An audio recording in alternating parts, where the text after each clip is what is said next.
Hi ಎಲ್ಲರಿಗೂ. ಹಬ್ಬಗಳ season ಬಂದೇ ಬಿಡ್ತು. ಇಂಥದ್ರಲ್ಲಿ ಎಲ್ಲರ ಮನೆಯಲ್ಲಿ ಒಂದು ಕ್ರಮ ಇದ್ದೇ ಇರುತ್ತೆ, ಸ್ವೀಟ್ಸನ್ನು ಮಾಡುವ ಕ್ರಮ ಇದ್ದೇ ಇರುತ್ತೆ. ಹಾಗಾಗಿ ಒಳ್ಳೆಯ ಒಂದು ಪಾಯಸ ರೆಸಿಪಿನ ನಿಮ್ಮ ಜೊತೆ ಶೇರ್ ಮಾಡ್ತೀನಿ. ಹೆಸರು ಬೇಳೆ ಸಬ್ಬಕ್ಕಿ ಪಾಯಸ ತುಂಬ ಟೇಸ್ಟಿಯಾಗಿರುತ್ತೆ, ಅಮೃತ ಕುಡಿದಷ್ಟು ಟೇಸ್ಟಿಯಾಗಿರುತ್ತೆ ಈ ಪಾಯಸ. ತುಂಬ ಸುಲಭ ಕೂಡ ಇದನ್ನು ಮಾಡಲಿಕ್ಕೆ. ಹೇಗೆ ಮಾಡೋದು ಅಂತ ನೋಡ್ಕೊಳ್ಳೋಣ. ನನ್ನ ವೀಡಿಯೋಸ್ ಎಲ್ಲ ನಿಮಗೆ ಇಷ್ಟ ಆಗ್ತಾ ಇದ್ದರೆ ವಿಡಿಯೋಗೊಂದು ಲೈಕ್ ಕೊಡಿ ಹಾಗೂ ವಿಡಿಯೋವನ್ನು ಶೇರ್ ಮಾಡಿ. ಓಕೆ, ಈಗ ಅರ್ಧ ಕೆಜಿಯಷ್ಟು ಹೆಸರು ಬೇಳೆಯನ್ನು ಹಾಕಿ ರೋಸ್ಟ್ ಮಾಡ್ಕೊಳ್ಳೋಣ.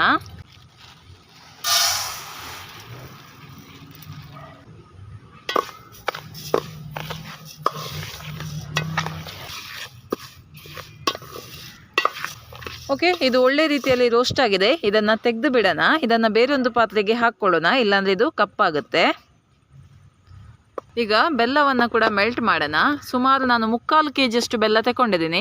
ಅರ್ಧ kg ಹೆಸರು ಬೇಳೆಗೆ 3/4 kgಯಿಂದ 1 kgವರೆಗೆ ಬೆಲ್ಲವನ್ನು ನೀವು ತಗೊಳ್ಬೋದು. ಮತ್ತು ನಿಮಗೆ ಸಿಹಿ ಹೆಚ್ಚು ಕಡಿಮೆ ಬೇಕಿದ್ದರೆ ಹೆಚ್ಚು ಕಡಿಮೆ ಬೆಲ್ಲವನ್ನು ಮಾಡ್ಬೋದು. ಇದಕ್ಕೆ ಸ್ವಲ್ಪ ನೀರನ್ನು ಹಾಕ್ಕೊಳ್ಳೋಣ. ಸ್ವಲ್ಪ ನೀರು ಸಾಕು. ಇದು ಮೆಲ್ಟ್ ಆಗಲಿ, ಪಾಕ ಏನು ಮಾಡಲಿಕ್ಕಿಲ್ಲ, ಜಸ್ಟ್ ಮೆಲ್ಟ್ ಆಗಲಿ. ನೋಡಿ, ಈಗ ಈ ಹೆಸರು ಬೇಳೆಯನ್ನು ಸ್ವಲ್ಪ ತೊಳೆದುಕೊಳ್ಳೋಣ.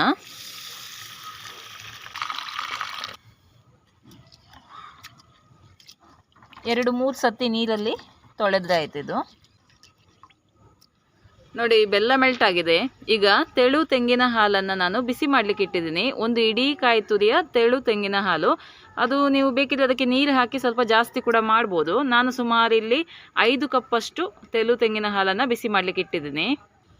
ಈಗ ಇದಕ್ಕೆ ಹೆಸರು ಬೇಳೆಯನ್ನು ಹಾಕಿ ಬೇಯಿಸ್ಕೊಳ್ಳೋಣ. ನೋಡಿ, ಈಗ ಹೆಸರು ಬೇಳೆ ಚೆನ್ನಾಗಿ ಬೇಯಲಿ. ಅಷ್ಟರ ತನಕ ಬೇರೆ ಏನೆಲ್ಲ ರೆಡಿ ಮಾಡಬೇಕು ಅಂತ ಹೇಳ್ತೇನೆ ನಾನು. ನೋಡಿ, ಸುಮಾರು ಅರ್ಧ ಕಪ್ಪಷ್ಟು ನಾನು ದೋಸೆ ಅಕ್ಕಿ ಉಂಟಲ್ಲ, ಅದನ್ನು ನೆನೆ ಹಾಕಿ ಒಂದು ಅರ್ಧ ಗಂಟೆ ನೆನೆ ಹಾಕಿ ಗ್ರೈಂಡ್ ಮಾಡಿ ತಗೊಂಡಿದ್ದೀನಿ. ಈ ಪೇಸ್ಟ್ ನಮಗೆ ಬೇಕು, ಅಂದರೆ ಪಾಯಸವನ್ನು ಸ್ವಲ್ಪ ಗಟ್ಟಿ ಮಾಡಲಿಕ್ಕೆ. ಕಾರ್ನ್ಫ್ಲವರ್ ಪೇಸ್ಟ್ ಕೂಡ ಹಾಕ್ಕೊಳ್ಬೋದು, ಅಥವಾ ಈ ರೀತಿ ಅಕ್ಕಿ ಪೇಸ್ಟನ್ನು ಕೂಡ ಮಾಡಿ ನೀವು ಹಾಕ್ಕೊಳ್ಬೋದು. ನೆಕ್ಸ್ಟ್ ನೋಡಿ, ಇಲ್ಲಿ ನಾನು ಸುಮಾರು 1 ಕಪ್ಪಷ್ಟು ಸಬ್ಬಕ್ಕಿಯನ್ನು 1 ಗಂಟೆ ನಾನು ನೆನೆ ಹಾಕಲಿಕ್ಕೆ ಇಟ್ಟಿದ್ದೀನಿ. ಇದನ್ನು ಕೂಡ ನಾವು ಹಾಕ್ಲಿಕ್ಕೆ ಉಂಟು. ಇದು ಬೇಕಿದ್ರೆ ಹಾಕ್ಬೋದು, ಅಥವಾ ಖಾಲಿ ನೀವು ಹೆಸರು ಬೇಳೆದು ಕೂಡ ಮಾಡ್ಬೋದು, ಅಥವಾ ಹೆಸರು ಬೇಳೆ ಸಬ್ಬಕ್ಕಿ ಕೂಡ ಹಾಕಿ ನೀವು ಮಾಡ್ಬೋದು. ಚೆಂದ ಆಗುತ್ತೆ ಸಬ್ಬಕ್ಕಿ ಹಾಕಿದರೆ. ಹಾಗಾಗಿ ನಾನು ಇದನ್ನು ಹಾಕ್ತಾ ಇದ್ದೀನಿ. ಇದನ್ನು 1 ಗಂಟೆ ನೆನೆ ಹಾಕಿದರೆ ಸಾಕು, ಅರ್ಧ ಗಂಟೆಯಿಂದ 1 ಗಂಟೆ ನೆನೆ ಹಾಕಿದರೆ ಸಾಕು. ನೋಡಿ, ಈಗ ಹೆಸರು ಬೇಳೆ ಅರ್ಧದಷ್ಟು ಬೆಂದಿದೆ. ಈಗ ಇದಕ್ಕೆ ನಾನು ಸಬ್ಬಕ್ಕಿನ ಹಾಕ್ತಾ ಇದ್ದೀನಿ. ಸಬ್ಬಕ್ಕಿ ಕೂಡ ಚೆನ್ನಾಗಿ ಬೇಯಲಿ. ನೋಡಿ, ಈಗ ಬೇಳೆ ಹಾಗೂ ಸಬ್ಬಕ್ಕಿ ಚೆನ್ನಾಗಿ ಬೆಂದಿದೆ, ನೋಡುವ ಗೊತ್ತಾಗುತ್ತೆ. ಈಗ ಬೆಲ್ಲವನ್ನು ಹಾಕ್ಕೊಳ್ಳೋಣ. ಬೆಲ್ಲದ ಮಿಶ್ರಣವನ್ನು ಸೇರಿಸ್ತಾ ಇದ್ದೀನಿ. ಸೋರಿಸ್ಕೊಂಡು ಹಾಕ್ಕೊಳ್ಳಿ. ನಾನು ಸೋರಿಸ್ಕೊಂಡು ಆಲ್ರೆಡಿ ತಗೊಂಡಿದ್ದೀನಿ. ಚೆನ್ನಾಗಿ ಮಿಕ್ಸ್ ಮಾಡೋಣ. ನೋಡಿ, ನಿಮಗೆ ಸಿಹಿ ಎಷ್ಟು ಬೇಕು ಅಷ್ಟು ಬೆಲ್ಲವನ್ನು ಸೇರಿಸ್ಕೊಳ್ಳಿ.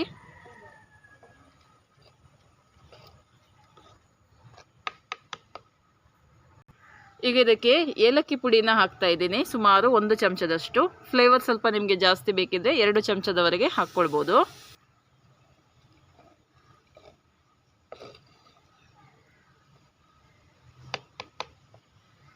ಇವಾಗ ನಾನು ದೋಸೆ ಅಕ್ಕಿಯ ಹಿಟ್ಟನ್ನು ಹಾಕ್ತಾ ಇದ್ದೀನಿ. ಅರ್ಧ ಕಪ್ಪಷ್ಟು ಹಾಕ್ತಾ ಇದ್ದೀನಿ. ಇದನ್ನು ಹಾಕಿದ ನಂತರ ಕಂಟಿನ್ಯೂಸ್ ಆಗಿ ಮಿಕ್ಸ್ ಮಾಡಬೇಕು, ಅಂದರೆ ಸ್ವಲ್ಪ ಗಟ್ಟಿ ಆಗುತ್ತೆ. ಹಾಗಾಗಿ ಕೈ ಬಿಡದೆ ಮಿಕ್ಸ್ ಮಾಡ್ತಾನೆ ಇರಬೇಕು. ನೋಡಿ, ಇದು ಕುದಿ ಬರ್ತಾ ಉಂಟು. ಈಗ ದಪ್ಪ ತೆಂಗಿನ ಹಾಲನ್ನು ಹಾಕ್ತಾ ಇದ್ದೀನಿ. ಓಕೆ, ಇನ್ನು ನೀವು ಗ್ಯಾಸಲ್ಲಿ ಮಾಡೋದಾದರೆ ಲೋ ಫ್ಲೇಮಲ್ಲಿ ಇಟ್ಟು ಇದನ್ನು ಕುದಿಸ್ಕೊಳ್ಳಿ. ಹಾಗೆ ಇದಕ್ಕೆ ನಾನು ತುಪ್ಪದಲ್ಲಿ ಹುರಿದಂಥ ಗೋಡಂಬಿ ಮತ್ತು ದ್ರಾಕ್ಷಿನ ಕೂಡ ಹಾಕ್ತಾ ಇದ್ದೀನಿ. ಬೇಕಿದ್ರೆ ಸ್ವಲ್ಪ ತುಪ್ಪ, 1 ಟೇಬಲ್ ಚಮಚದಷ್ಟು ತುಪ್ಪವನ್ನು ಕೂಡ ಮೇಲ್ಗಡೆಯಿಂದ ಹಾಕ್ಕೊಳ್ಬೋದು. ಇಷ್ಟ ಇದ್ದರೆ ಹಾಕ್ಕೊಳ್ಬೋದು. ಒಂದು ಒಳ್ಳೆ ಕುದಿ ಬರಲಿ ಇದು. ಓಕೆ, ನೋಡಿ, ರುಚಿಯಾದ ಹೆಸರು ಬೇಳೆ ಸಬ್ಬಕ್ಕಿ ಪಾಯಸ ರೆಡಿಯಾಗಿದೆ. ಇದನ್ನು ಸರ್ವ್ ಮಾಡೋಣ.